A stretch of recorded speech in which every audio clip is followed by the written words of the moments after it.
السلام عليكم ورحمة الله وبركاته. من الأكلات الشتوية الجميلة جدا المليانة بالعناصر والفيتامينات الكتير جدا المفيدة للجسم اللي بتقوي المناعة خصوصا في فصل الشتاء.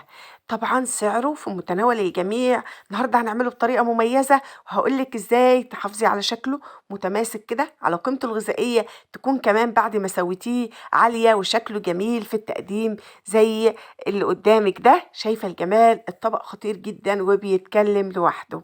هنعمل القرنبيط باللحمة المفرومة، اي شوية لحمة مفرومة هتعملي الطبق الجميل ده مع الرز الابيض بقى. يا وعدي بجد حلو قوي وطعمه خطير، وكمان زي ما قلتلك قيمته الغذائية عالية جدا. النهاردة الفيديو بتاعنا دمه خفيف بجد لان مش هياخد وقت. القرنبيط من الاكلات اللي بتستوي بسرعة جدا وما بتاخدش وقت، ومن خلال الفيديو ده هقولك على الطريقة اللي تحافظي بيها عليه يكون متماسك في قلب الطبخة. يلا بينا. اول حاجة هنجيب طاسة ونبدأ نعصج اللحمة بتاعتنا.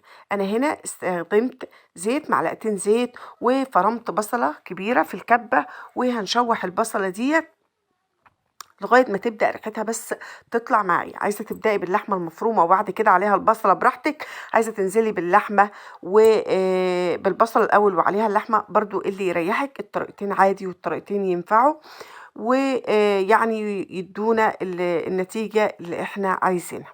نزلت بالبصل بدأ ريحته يطلع، بعد كده نزلنا عليه باللحمة المفرومة وبدأت تفك معايا ولونها يغير، دخلت في السوا زي ما يعني بنقول. وهنبدأ ننزل عليها بالبهارات. اول ما يبدا لونها يغير ما تنزليش على اللحمه المفرومه او الكبده او اي نوع من اللحوم بالتوابل الا لما تبدا تاخد صدمه على النار. فلفل اسود وبهارات لحمه وسماق، وكمان رشه صغيره من القرفه، وكمان كركم. وهنقلب كل الحاجات ديت في قلب بعضها، والبهارات دي قلنا ده حسب ذوقك انتي وحسب الطعم اللي تفضليه. قلبنا كده اللحمه المفرومه بتاعتنا اتعصجت وكله تمام. هنبدا ننزل عليها بطماطم عصرينها في الخلاط اهي. والطماطم بتاعتنا ديت انا حاطه فيها فصين 3 توم، وحاطه كمان يعني نص قرن فلفل حار، وزودت هنا معلقتين صلصة، وكمان زودت شوية مية عشان تديني لون حلو. وهنسيبها بقى تتسبك على جنب. ويلا بينا بقى نروح على التركاية المهمة اللي هتطلع معاكي القرنبيط متماسك وحلو جدا. هننزل بشوية زيت كده محترمين في قلب طاسة أو قلب بوك يعني، بس خليه ضعف كمية الزيت. يعني أنا نازلة هنا في حلة لو تشوفي لو شايفة قدامك عشان خاطر يضاعف كمية الزيت. وبعد ما قطعت القرنبيط بتاع الزهرات كده يعني على قد المعلقة وقد المرة الواحدة، وهننزل في قلب الزيت ده بعد ما يسخن جامد جدا.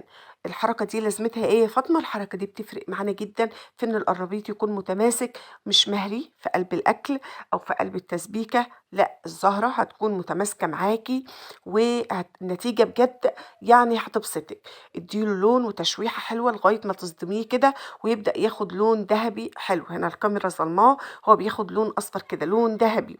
دي التشويحة ديت مش بنحمره يعني بنديله لون لون البراون بتاع التحمير، لا احنا بنديله لون اصفر كده.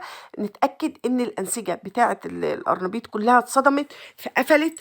ما يعني ما يستويش لما يستوي معايا ما يتريش في قلب الصلصة. خلاص كده، دي الطريقة مهمة جدا وده السر في السوى بتاع القرنبيط.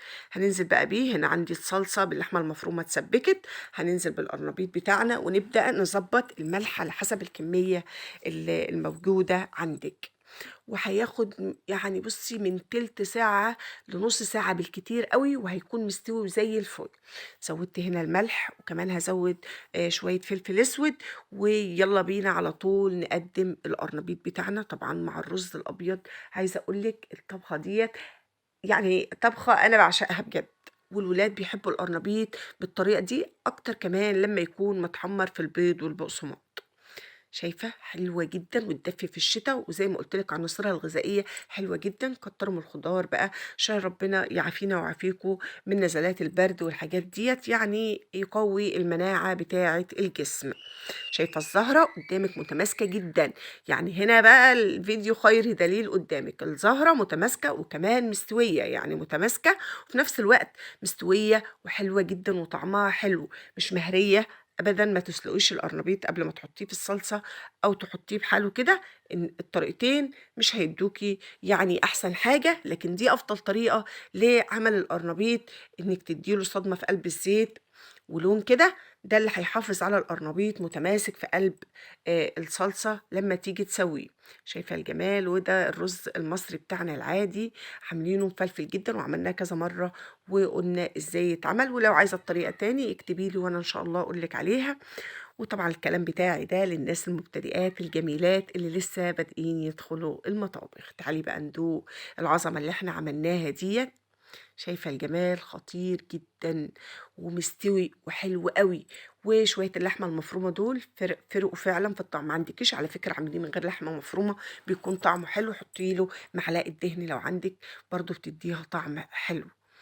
شايفة الجمال؟ خطير مستوي. بُصّي عايزة أقول لِك دايب دوب، في نفس الوقت متماسك جدًا.